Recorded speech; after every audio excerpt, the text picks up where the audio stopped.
Die Welt von heute hat sich im Vergleich zur Welt von vor 5 Jahren sehr verändert. Sie haben bestimmt auch schon viel über die veränderten Strukturen bei den Servicegebühren der Fluggesellschaften gehört. In diesem Zusammenhang fallen auch immer wieder die Worte gebündelt, ungebündelt und andere Begriffe für den Vertrieb zusätzlicher Optionen, die zum üblichen Flugpreis hinzukommen. Wir haben uns gedacht, dass Sie gerne mehr über diese zusätzlichen Optionen erfahren würden. Steigende Kundenerwartungen und der Wettbewerb innerhalb der Fluglinienbranche. Dies sind die perfekten Bedingungen für die Entwicklung der Reisebüro-Community. Es ist eine Zeit der Herausforderung, da die Fluggesellschaften nun ihre Erträge aus dem Verkauf zusätzlicher Reiseoptionen schöpfen. Bei der Vermarktung der zusätzlichen Services dreht sich alles um die Wünsche jedes einzelnen Kunden. Einige Fluggäste wollen nur einen Platz im Flugzeug buchen, ohne jegliche Extras. Andere wiederum bevorzugen bestimmte Sitzplätze, ein besonderes Menü oder Onboard-Unterhaltung. Um diesen besonderen Wünschen nachzukommen, muss jede Fluggesellschaft zusätzliche Kosten einplanen. Wenn jedoch der Reisende diese Services gar nicht verlangt, sind es unnötige Kosten, die von der Fluggesellschaft getragen werden müssen. Hinzu kommt, dass nicht nur einige, sondern sehr viele Fluggesellschaften nach neuen Möglichkeiten suchen, sich von der Konkurrenz abzuheben.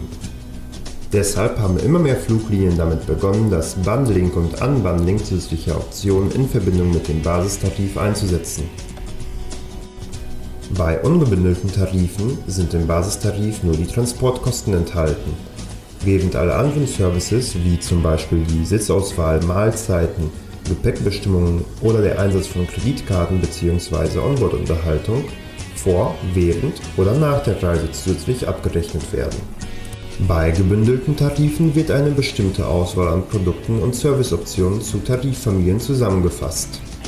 Jedes einzelne Produkt wird den Reisekunden unter einem anderen Aspekt und zu einem anderen Preis angeboten. Dabei gibt es extrem günstige Basisprodukte zum niedrigsten möglichen Tarif und hochflexible und in funktionaler Hinsicht umfangreiche Produkte, die mehr kosten. Bei der direkten Buchung über die Website einer Fluglinie können Kunden nur das Angebot einer einzelnen Fluglinie abrufen. Es ist ziemlich anstrengend, die verschiedenen Tariffamilien nach bestimmten Optionen auszusortieren oder sich aus allen notwendigen Elementen eine passende Alternative zusammenzustellen. Möglicherweise sind viele Reisekunden damit überfordert und daher ist es sehr wahrscheinlich, dass durch diese Art der Vermarktung die Kundenfrequenz in Reisebüros wieder zunimmt. Auch wenn die zusätzlichen Gebühren den Buchungsprozess der Reisebüro-Mitarbeiter komplizierter gestalten. Mit dieser neuen Möglichkeit haben Sie die Chance, jedem Kunden etwas Einmaliges anzubieten und damit den Wert des Angebots Ihres Reisebüros auf neue Weise zu unterstreichen. Sie können sich darauf verlassen, dass Sabre Travel Network sein Bestes gibt, um diesen Weg so einfach wie möglich zu gestalten. Das betont auch Kyle Moore, Product Marketing Vice President und Experte auf diesem Gebiet. We did this first with Qantas. In that marketplace, all the airlines sell in that fashion. So the fact that we actually support that in both the traditional travel agent desktop as well as in the Get There tool is not a coincidence. We also have introduced ancillary sales in the distribution channel in the Sabre GDS. The first airline to actually do this was Midwest Airlines, but then we introduced it also with United Airlines. We've introduced it also with WestJet, JetBlue is to come, and then during 2010, you'll see a large number of carriers having more and more the ability to do this as we move towards more use of industry standards. Unabhängig davon, ob Sie zusätzliche Optionen in Ihre Arbeitsabläufe einplanen oder nicht. Sie sollten in jedem Fall eine einheitliche Vorgehensweise für sämtliche Fluggesellschaften einführen, um so die Buchung zu beschleunigen. Der erste Schritt dazu besteht in einer übersichtlichen Definierung einer Auswahl an Branchenstandards.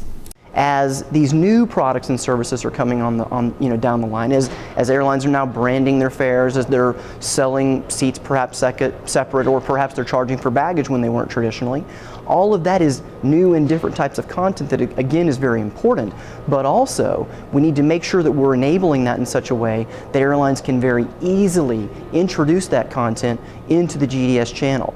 So we are working very closely with some of the industry bodies like an ATP Co, where a carrier might go out and file the fare that says it's X euro between New York and London, but for that particular fare the seat fee is charged separately, or the baggage fee may be charged separately, or perhaps it's included. All of those are things that a carrier might file in their fare filing around that type of product. And so as we work with these industry standard bodies, it allows us to far more rapidly get these products and services, make them available for the travel agents, and help the travel agents to sell those on behalf of the carriers. Wie wir alle wissen, haben Reisebüros einen entscheidenden Einfluss auf die ganze Branche, vorausgesetzt sie arbeiten einheitlich. Branchenstandards lösen aber nicht das Problem, wie sich die zusätzlichen Services an der Verkaufsfront am besten in die Arbeitsabläufe integrieren lassen. Die große Frage lautet also: Wie lässt sich die Methode vereinfachen, mit der Reisebüro-Mitarbeiter die Marktlage einschätzen und das richtige Reiseprodukt anbieten können? During 2010, we'll introduce a lot of tools to help the travel agent find the right travel product for the traveler. We've started in the process of what we call attribute-based shopping. Traditionally, agents could go out and do low fare searches. They could find the cheapest products between two cities. Now, we are going to be introducing those same capabilities, but the agent will be able to say, show me the cheapest fares between two cities, and I care about how much the baggage fee is. I care about how much the lounge access fee. I care whether there's a price for seat selection. And the agent will have the ability to say, I need to know how much this is, all inclusive. We call this capability attribute-based shopping. The first version of this has actually already been emerged in the form of Flight Fee Explorer, where the agent can go out in this Sabre tool and query for what the airline's charges are for all these ancillary products across a wide variety of airlines, both domestic and international. Kurz gesagt, das alles ist ein sehr komplexes Thema, an das Sabre proaktiv vorangegangen ist. Unser wichtigstes Anliegen dabei ist es, Sie und Ihr Reisebüro mit den besten Tools für Ihre Zwecke auszurüsten. Nur so können Sie die explosionsartige Verbreitung all dieser Optionen gewinnbringend nutzen. Wir sind in der Tat das einzige GDS, das bereits Lösungen umgesetzt hat, die den Bedürfnissen der Fluggesellschaften und der Reisebüros gerecht werden. So entsteht ein wirklich umfassender Inhalt und Sie haben mehr Möglichkeiten, Ihre Prozesse zu vereinfachen, sich weiterzuentwickeln und anderen einen Schritt voraus zu sein. Sabre Travel Network, powering progress.